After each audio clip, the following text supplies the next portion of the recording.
Most bottled iced coffee in America isn't really coffee in the way you think it is. It's a sweetened dairy beverage with coffee acting as a background flavor. That bottle you grabbed this morning because you needed caffeine and called it a coffee run? Flip it over. Read the ingredient list. The coffee might be the fourth or fifth thing listed. Americans spend billions of dollars every year on ready-to-drink coffee. Billions. And the marketing machine behind these products is extraordinarily good at one thing, making you feel like you are purchasing cafe quality convenience. You're not always doing that. In many cases, you are paying $3 to $5 for something that contains more sugar engineering than coffee engineering. Think about what that means. A coffee shop pulls a concentrated shot, steams milk, and hands you something built around an espresso base. A bottled RTD, ready to drink, product built on cheap logic does the opposite. It starts with milk, it adds sugar, it adds sweeteners and flavor systems. Then it adds just enough coffee to make the label legally defensible.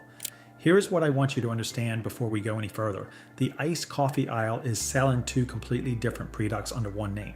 One of them is brewed coffee in a bottle. Coffee first, clean, honest. The other is a dessert beverage with coffee branding on the outside and syrup engineering on the inside. They look nearly identical on the shelf. The price difference between them is sometimes nothing at all. I spent weeks auditing every major brand I could get my hands on. I read every ingredient label. I cross-referenced every formulation. And the results were not what I expected. One of the best bottles on that shelf costs less than some of the biggest names pretending to be premium. And some of the most trusted coffee brands in America, they are selling you something that has more in common with a milkshake than a morning cup. Let's get into it. Before I name names, you need to understand the economics driving this whole industry, because once you see it, you cannot unsee it. The core secret of the RTD coffee business is this: coffee is expensive, sweetness is cheap. To make a real bottled coffee product, one that is genuinely coffee forward, you need actual brewed coffee concentrate. You need quality beans, you need extraction time, you need refrigeration infrastructure or sophisticated shelf stability systems that don't compromise flavor integrity.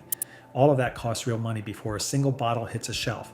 Now here's the math reality. Real coffee extraction demands significant coffee solids. Bean cost is not trivial. You lose volume through brewing loss. You spend more on filtration. Every step in that chain costs more than the alternative. And what is the alternative? Bulk milk, cheap sugar, corn-derived sweeteners, industrial flavor systems, stabilizers that cost fractions of a cent per bottle. Coffee flavor is expensive, sugar is cheap, milk is cheaper, flavor chemistry is cheaper than buying better beans. So when a company is optimizing for margin, and every public company is optimizing for margin, the incentive structure points in one direction: dilute the coffee base, replace the body with dairy bulk and sugar, then rebuild the flavor perception using chemistry. Here is the legal layer on top of that, and this is the part that should genuinely bother you. There is no real FDA standard of identity for bottled iced coffee. Unlike milk, unlike juice, unlike other regulated food categories, RTD coffee exists in a regulatory gray zone. A company can legally label something a coffee beverage, or a coffee drink, or a cold brew with flavor without proving a minimum coffee percentage, without caffeine disclosure in many cases, without meeting a coffee solids threshold of any kind. That is not a loophole someone stumbled into. That is a structural feature of this category that certain companies have built their entire product logic around. And the ingredient engineering that fills that gap is sophisticated. Natural flavors mask a weak coffee base. Caramel systems and vanilla systems create richness perception without requiring a richer coffee. Texture agents, pectin, carrageenan, gellan gum, cellulose gel, give a thick, creamy mouthfeel that your brain reads as indulgent even when the coffee is barely there. That is how a weak coffee base gets rebuilt into something your brain reads as rich. That is the trick, and now that you know it, you're going to be able to spot it in 12 seconds flat. Here is how. The skip list, 5 brands, 5 products I'm telling you to put back on the shelf. Let's start at number 5 and work our way up. Skip number 5, Starbucks bottled Frappuccino. Sir, the Green Siren, the brand that essentially invented the idea of premium coffee culture in America. And the bottled Frappuccino is one of the best executed pieces of brand misdirection in the entire grocery aisle. Because when you see that logo, your brain does something automatic. It says, this is coffee. This is what I get at the cafe. This is that experience in a bottle. Flip the bottle. The ingredient list tells a different story. Depending on the SKU, you're looking at sugar appearing very early. sometimes among the first 2 or 3 ingredients. Maltodextrin shows up, which is a processed carbohydrate derived from starch that functions as a bulk sweetener and texture agent. Pectin is in there for texture engineering. The dairy is doing structural work, building body that the coffee base is not providing on its own. Some SKUs in this line approach soda-level sugar loads. We are talking about products where the sugar content rivals what you'd find in a can of cola. The texture is engineered for milkshake mouthfeel, thick, persistent, sweet. And that is not an accident, it is the product design. Starbucks created a dessert beverage and sold it inside a premium coffee brand's identity. The Starbucks name creates what marketers call a premium halo, a perception of quality that transfers from the cafe brand to the bottled product regardless of what's actually inside. This isn't bottled cafe coffee, it's coffee-flavored dessert wearing a green logo. Skip number 4, International Delight Iced Coffee. International Delight's core business is flavored coffee creamers. That is what this company built its identity around. It is expert at taking dairy, loading it with sweeteners and flavor systems, and delivering an indulgent experience designed to make weak coffee taste like something. That is genuinely what it does well. So when they entered the RTD iced coffee category, what do you think the product architecture looked like? Read the fine print. The sweetness comes first, structurally. The flavor systems are doing the heavy lifting. The sugar content is high. The stabilizer stack exists to give you a creamy, smooth texture that has very little to do with actual coffee body. The cafe-style caramel macchiato branding on the front promises a coffeehouse experience. The ingredient deck on the back promises something that is dessert before it is coffee. There is nothing inherently wrong with a sweet, indulgent coffee-adjacent drink, but you should know what you're buying. And when the company's entire DNA is engineered sweetness, when their flagship product is a creamer designed to mask the taste of cheap coffee, that should tell you something about how they approach building this product. When the company's DNA is coffee creamer, that should tell you something. Skip number 3, Dunkin' Bottled Iced Coffee. Here is something the Dunkin' brand has always done exceptionally well. Make people feel comfortable. It is the everyman coffee brand. Familiar, reliable, no pretense. And when Dunkin' put its name on a bottled iced coffee at the grocery store, it traded directly on that goodwill. But here is what you need to understand. The coffee you get at a Dunkin' drive-thru and the coffee in that grocery store bottle are very different product systems. The cafe version is freshly brewed to order. The bottled RTD version is formulated for shelf life, mass distribution, and supermarket economics. Skim milk is doing structural work in the formula, cream is in there, sugar is prominent, flavor additives are helping reconstruct a taste profile that the coffee base alone is not providing. The iced coffee at the counter is one thing. The bottle on the shelf is another. Dunkin' borrows the coffee shop reputation, but the bottle is a different product entirely. Skip number 2, Java Monster. Let me be direct about what Java Monster actually is. It is an energy drink. The can is designed like an energy drink. The caffeine architecture is built like an energy drink. The sweetness levels are calibrated like an energy drink. The brand family it belongs to, Monster Energy. Same exists to make energy drinks. The Java in the name does a lot of heavy lifting to suggest that what's inside is primarily coffee. It is not. The sugar load is significant, the additive complexity is high. The caffeine is often enhanced beyond what the coffee base alone would deliver because this is fundamentally a stimulant beverage designed for impact.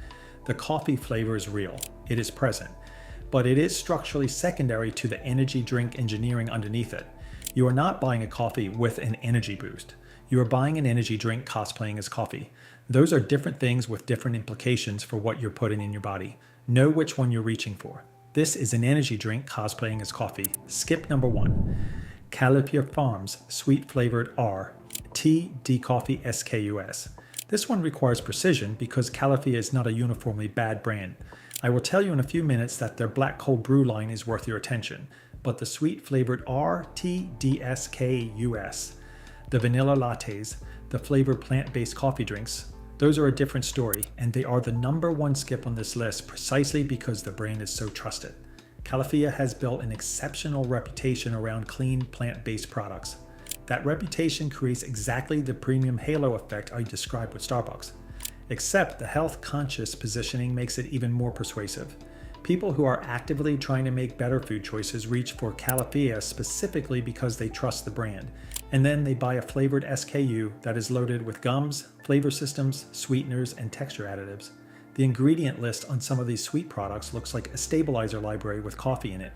Gellan gum, locust bean gum, natural flavors doing flavor reconstruction work. The coffee is present, but it is not driving the product. The sweetness system is. A clean brand can still make messy products. And the flavored cauliflower line is the clearest example of a brand's halo effect being used against the very consumers who trust it most. A clean brand can still make messy products. Before I show you the brands worth buying, I want to give you a tool, something you can use in 30 seconds at any grocery store, on any bottle, for any brand I've not mentioned. I call it the first 3 ingredients test, and it is the simplest audit in food journalism.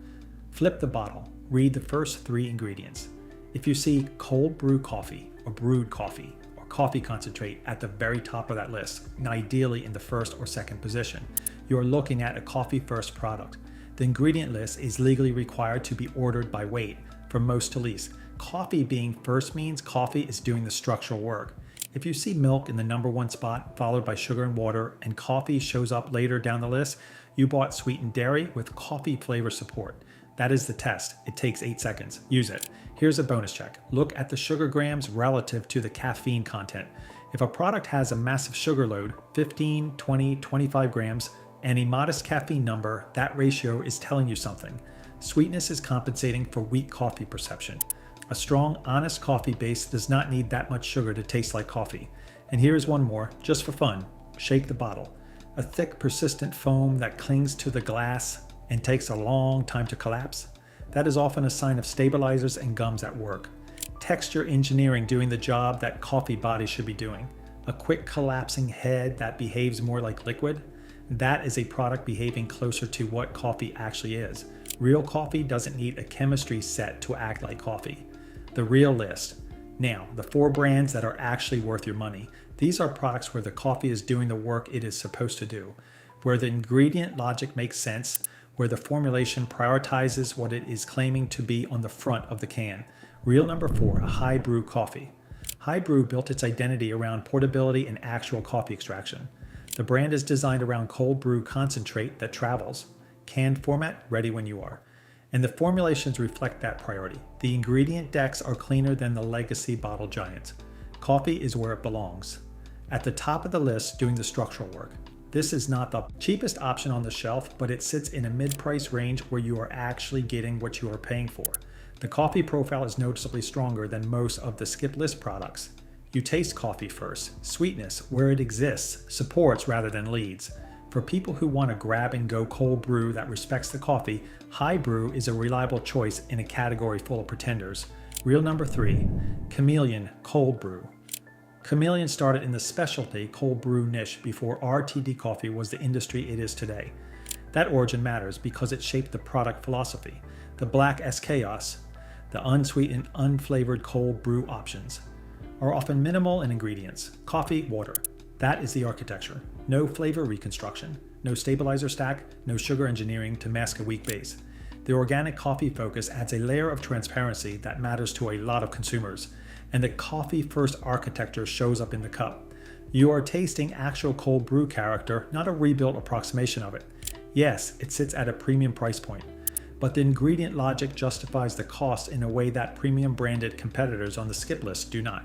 You are paying for the coffee. You are actually getting the coffee. Real number 2, Sierra. La Colombe came to RTD coffee as a specialty roaster. That is a fundamentally different starting point than a creamer company or an energy drink company entering the coffee category. The company's core competency is coffee, sourcing it, roasting it, understanding what makes it good. And that shows in the product architecture. The black and draft latte options keep coffee central. The cleaner SKS, particularly the stronger, less sweet options, have fewer gimmicky additives than you find in competitors at the same price point. Coffee drinkers who care about coffee quality consistently respect the La Colombe line for a reason. The product actually delivers on the specialty coffee identity the brand claims. Individually, La Colombe is on the expensive side. If you are buying multi-packs, the per unit cost improves meaningfully, which makes this a smarter buy at scale. But the quality to ingredient ratio is honest. You are not paying a premium for a logo. You are paying for coffee that was built by people who knew what they were doing with it. Real number 1. Stoke Cold Brew, black/unsweetened SKS. Here's the part I genuinely did not see coming when I started this audit. The best value play in the entire RTD coffee category, in the product that most consistently delivers real cold brew architecture at the lowest cost, is zero stock. Specifically, the black unsweetened cold brew SKS. Stoka was built around the cold brew category itself. It is not a cafe brand translating to a bottle. It is not a legacy dairy company adding coffee to its lineup. It is a cold brew product designed from the ground up as a cold brew product. And the black SKU formulation reflects that purpose. Simple ingredient deck, coffee doing the structural work. Minimal clutter. Here is the part that should reframe how you think about premium pricing in this aisle. Estoque in many markets is cheaper per ounce than Starbucks Frappuccino, Dunkin' bottled iced coffee, and several other skip list products that are charging premium prices for premium branding. One of the cheapest bottles on the shelf is closer to actual coffee than some premium brands charging significantly more. That is not an accident or a lucky exception. That is the entire story of this industry summarized in one price tag comparison. The premium halo costs money, the logo costs money, the marketing costs money. The actual coffee? Sometimes that is what they cut to make room for everything else. One quick note because I owe it to the brand and to you. Calafia's Black Cold Brew line is a genuinely different product from the sweet flavored SKS I put on the skip list. The Black Cold Brew options are coffee forward, cleaner in formulation, and consistent with what a cold brew product should be. The brand can make good coffee products. The flavored line is where the engineering gets away from the coffee. If you shop Calafia, know which aisle you are standing in. The Black Cold Brew is worth your consideration. Here's where we land. The bottled iced coffee aisle is not selling one thing. It never was. It is selling real coffee. And it is selling sweet engineered beverages hiding behind coffee. Branding. The cheap tricks are always the same. Sugar dilution, flavor masking, stabilizer engineering, and a premium logo doing the perception work that quality ingredients should be doing. Coffee should taste like coffee, not like a chemistry project with a logo. The skip list: Starbucks Frappuccino, International Delight Iced Coffee, Dunkin' Bottled, Java Monster, and the sweet flavored Calafia SKS. Put them back, the buy list: High Brew, Chameleon Cold Brew, La Colombe, and Stoke Black Cold Brew. In that order, with stock as the value revelation that reframes everything. You are not obligated to pay a premium for a logo. You are not obligated to accept dessert when you think you are buying coffee. The label is there. The ingredient order is legally mandated. The information exists. All that is required is 8 seconds and the willingness to flip the bottle. Your health is not a commodity for these corporations to optimize. The food tells the truth because you have the right to know it. Subscribe for more audits just like this one.